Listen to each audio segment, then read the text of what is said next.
Well, sometimes it seems our world is going more off the rails each day. The progressive, or should I say regressive, gender revolution has been at the forefront of our culture's decline. The gender unicorn and the gender-bred person are just two symbols of how the bad ideas of adults are being forced fed to children. But there may be hope on the horizon, in Australia at least. The Royal Australian and New Zealand College of Psychiatrists has recently released a new position statement on the treatment of gender dysphoria.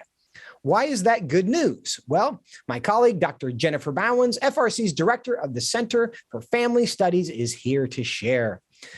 Dr. Bauwens, welcome to Washington Watch. Thank you for having me, Joseph. Well, it's good to see you. For those who may not be familiar with the issue broadly, just remind us, what is gender dysphoria? How is it typically being treated in America today? Great question. So gender dysphoria, without getting too technical, is basically this idea that your biological sex, which a person has a struggle with identifying with because of psychological distress. So just as a reminder, this is a psychological condition, not one that's actually physical, because we can't change our biological sex. That's immutable. But folks who have this distress are actually internally struggling to embrace their biological sex. So how it's typically treated is really, it's interesting because normally if you have a psychological problem, you'd have a psychological intervention. But most places around the world have first interventions to help the person socially transition. So that might be identifying with a new name that's of the opposite sex that they are born with. And then there may be the introduction of physiological, quote unquote, treatments, including puberty blockers, cross-sex hormones, and possibly even surgeries that help the person identify with the sex that they were not born with. Now, I'm not a psychiatrist, but I have always found it interesting that in a situation where there is a conflict between the mind and the body, some of the smartest minds in the world today have decided the best course of action is to change the body rather than the mind, when in fact it's self-evident that the mind is what was designed to change and not the body. But that might lead me to our second question here. What is the good news on the Royal College? Our friends down under, they have kind of reached some countercultural, it seems, conclusions. What did they decide? Yeah, and this is really good news.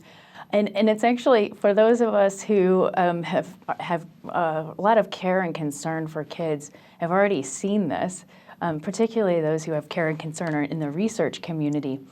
And that is, when you look at the literature on gender dysphoria, it actually does not lead you to a conclusion to say, oh wow, all these procedures are actually going to be helpful in reducing someone's mental distress.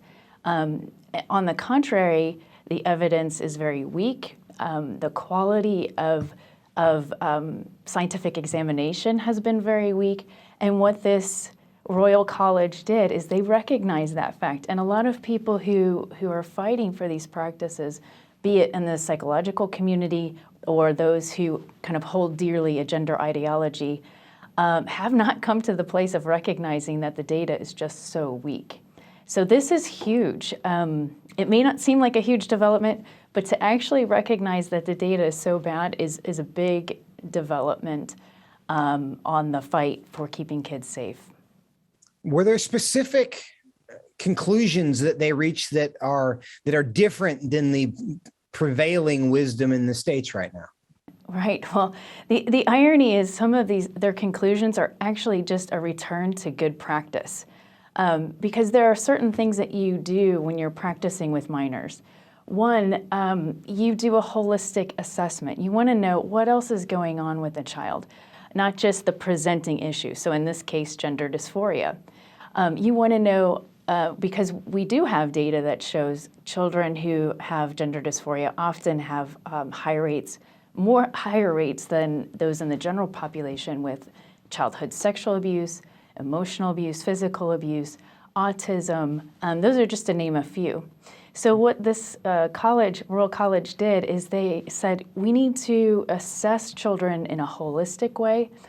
We need to assess them in the context of their family, because we also know that some family members might present with other disorders that could also be detrimental to children. So we don't just assess gender dysphoria in isolation. We look at the whole picture, and we do practice based on the evidence, which, as I just said, it's lacking.